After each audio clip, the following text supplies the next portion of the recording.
Hi, this is Dr. Gregory Sadler. I'm a professor of philosophy and the president and founder of an educational consulting company called Reason.io, where we put philosophy into practice. I've studied and taught philosophy for over 20 years, and I find that many people run into difficulties reading classic philosophical texts. Sometimes it's the way things are said or how the text is structured. But the concepts themselves are not always that complicated, and that's where I come in. To help students and lifelong learners, I've been producing longer lecture videos and posting them to YouTube. Many viewers say they find them useful. What you're currently watching is part of a new series of shorter videos, each of them focused on one core concept from an important philosophical text. I hope you find it useful as well. One of the key points in Phaedrus' speech, the very first speech in the Symposium, is that love brings out the best in the one who is doing the loving, the one who feels love. You might actually say that this is the key theme of his speech. It's not actually where he begins, since he starts by talking about how love is so ancient, but it's really the core of his speech, and as we're going to see, it's going to lead to one of the most interesting images within his speech, which tends to be rather conventional, making allusions to a bunch of things in mythology and legends. But he's got this image of the army of lovers that we'll come back to in a moment. Now, he's saying that love brings out the best in the lover. So he's ignoring any sort of counterexamples that might be given where a person feeling love or desire, Eros in this case, is going to be motivated to do bad things. We'll see that get taken up in the later speeches and all the videos on that sort of thing coming out as well. But let's concentrate for a moment on how love would actually bring out the best in the lover.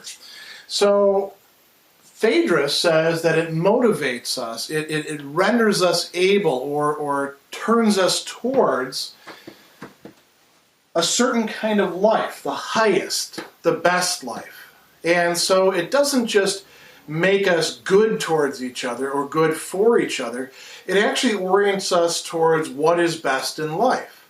Now, how does that happen? Well, this is, the sort of thing that we see happening quite often in cultural productions, ranging from, love poetry in the ancient period all the way to, modern romantic comedies. He says that it works in part by causing the lover to emulate or to take a certain bearing from the good, and also to have contempt or quite literally shame, aischune, towards the bad or the ignoble, the aischros. There's a little play on words occurring in the Greek in there.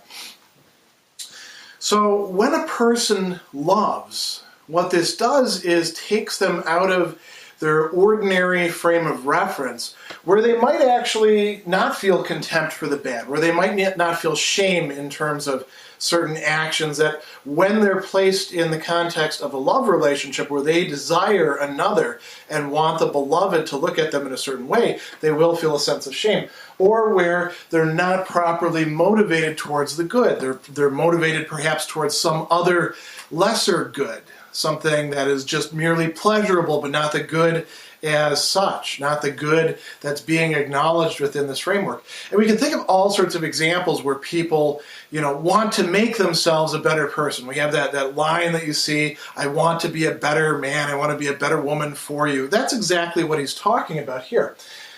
So this process, he says, leads to great, megala, and noble, agatha, deeds, erga, things that are done, things that a person accomplishes. Not just great and noble talk, not just great and noble imaginings, but actually doing something. And he says that this is important both for individuals and for entire political communities. That, in order to accomplish great and noble deeds, which are part of the highest and best life, you have to have a proper motivation for that. So what can supply that motivation? Here's where we get another interesting sub-point that he's bringing up. Love, he says, this desire of the beloved for the lover, that they're feeling, this affective state that they're being almost possessed by. It works more effectively, he says, than 3 other types of motivation. And this doesn't cover the entire gamut of possible human motives. Maybe we put revenge in there or other things, but this actually does cover quite a large ground. Wealth, plutos in Greek. The desire to earn money, not only for the sake of staying alive or perhaps building something, but even this inexhaustible desire that wealth can bring about in certain people. You can get a lot done with money. You can pay people to do things, but money itself will not accomplish as much as love will, at least in terms of this. It's a less intrinsic motivator, we might say, for the person who loves. As a matter of fact, they might be willing to give up lots of wealth in order to, seek out time or occasions or provide gifts or, even just, pave a path for the person who they're in love with. Honor, time, very important conception for the Greeks. We would talk about it these days in terms of like reputation or respect, even self-respect. In a certain respect, celebrity, the way that we talk about it, could be part of what the Greeks call honor in their own time. And people will do a lot of crazy stuff for the sake of getting other people to think a certain way of them and to talk about them that way. Think about all the stunts that people have gone through in, things ranging from reality television to social media to publicity stunts. But Phaedrus says, and by the way, the Greeks were probably not any less crazy in their time than we are in our time when it comes to that sort of thing. But Phaedrus is saying, no matter how effective of a motivator the desire to be respected, the desire to be looked at in a certain positive light, or not to be looked at in a negative light is, it's not as strong as the force of love. Love can get the lover to do more. It can orient the person more consistently towards great and noble deeds than can the desire for honor or to maintain honor. Likewise, family or family connections, being in a certain family matrix. Families are indeed one of our most important institutions, and they were even more so in the time of the Greeks. So there wasn't as much mobility at that time. Your family was the people who you would look to in part for this conception of honor. But there was also a certain intimacy within the family that you wouldn't have in the wide world of the polis or the political community. And family can get us to do a lot of things that are good and a lot of things that are bad. It is a strong motivator, but it's not as strong, Phaedrus again says, as the force of love. And if you think about how this works, there are many instances where somebody goes against their family because they are in a romantic relationship or an erotic relationship with somebody else. So, this is a very interesting set of points. Let's go a little bit deeper. How does love actually work this way? He says, there's 2 main things that this leads to. Now, of course, he's running through the speech at sort of, headlong pace. He's not saying bullet point A, bullet point B, or anything like that, but we can separate them out like that. The lover doesn't want to look bad. They don't want to engage in anything shameful, anything that will take away from the image that they believe that the beloved, the person who they have affection towards, the person who they desire, the person that they're infatuated with, they don't want to affect that image that that person has of them negatively.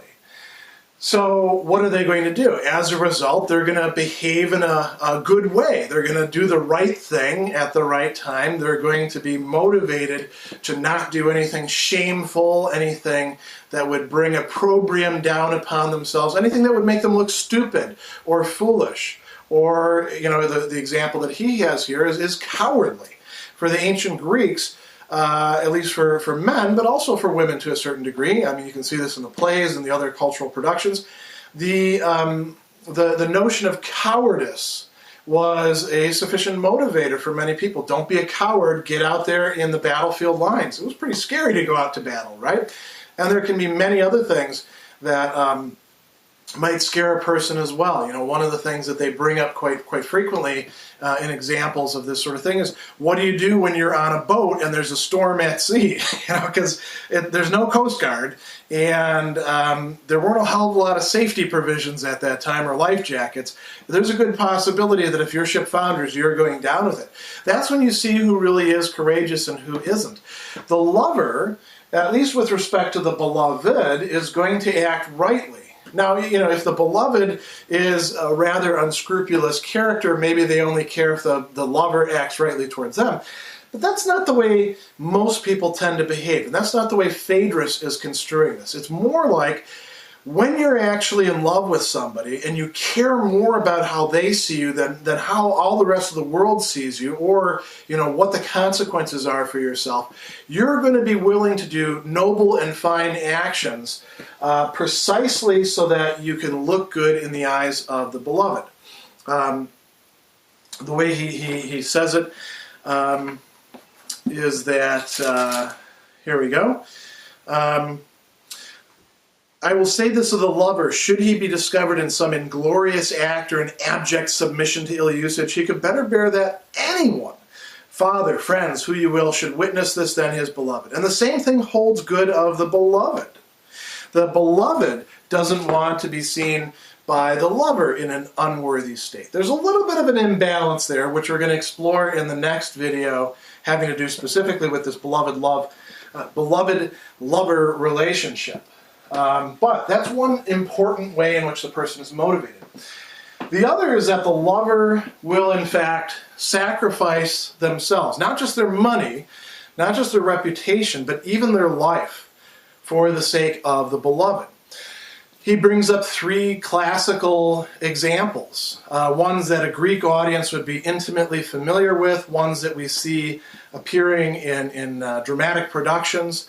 Alcestis is a woman whose husband is told, you're going to die, but if you can escape death, an early death, by the way, in his prime of his life, if in fact somebody will agree to die in your place. He asks his parents, and his parents say, we like being alive. And he says, hey, look, I'm young, you're old, it wouldn't be that much longer for you to live anyway. And they say, we love you, son, but we don't love you that much. He's starting to realize who his real friends, family, or lover is. It's his wife, Alcestis, who says, I'll die in your place. And that, for the Greeks, is, sort of a stumbling block and a stopping point. They see that sort of thing, and there's a certain glorious aspect about that. Another prime example that he gives is that of Achilles. Achilles was really kind of the golden boy of Troy. Half, divine himself, practically. The best warrior among them, wonderful to look at, well-spoken, intelligent. He's got everything going for him. And he also has a wonderful companion who he is in love with, Patroclus. Now, Patroclus is an older companion, and so Patroclus is actually, in a certain respect, the lover, and Achilles is the beloved. But when Patroclus goes out and fights in Achilles' armor to try to, shore up the Greek defense, because Hector, the Trojan champion, is just mowing people down, Patroclus is killed. And this is what actually brings Achilles to be willing to go back into battle. Agamemnon had ticked him off, unfortunately, for the Greeks by really acting like a jerk. Whole long story there.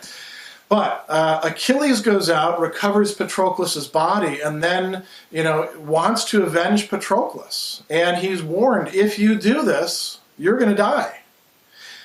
He does it anyway. In part because it's an expression of his love for the one who loved him. The other case in point that Phaedrus brings up is Orpheus, and Orpheus is kind of a failure in this case. Orpheus is not truly a lover. He goes down to Hades, he goes down to the land of the dead, but he goes down alive. And there's a whole interesting story there as well. When he goes down, he manages to bring back Eurydice, his wife, but it's not really Eurydice, it's just a shadow, a shade of her, Ascias. and she disappears. So he doesn't get the beloved object, in part because he's not willing to die. He's not willing to go down to Hades and die for her. He goes down alive. He kind of tricks death, right? So this leads us to something that is not coming up last in the speech, but I wanted to treat last here. This really startling image that Phaedrus produces, which may in fact have some historical foundation.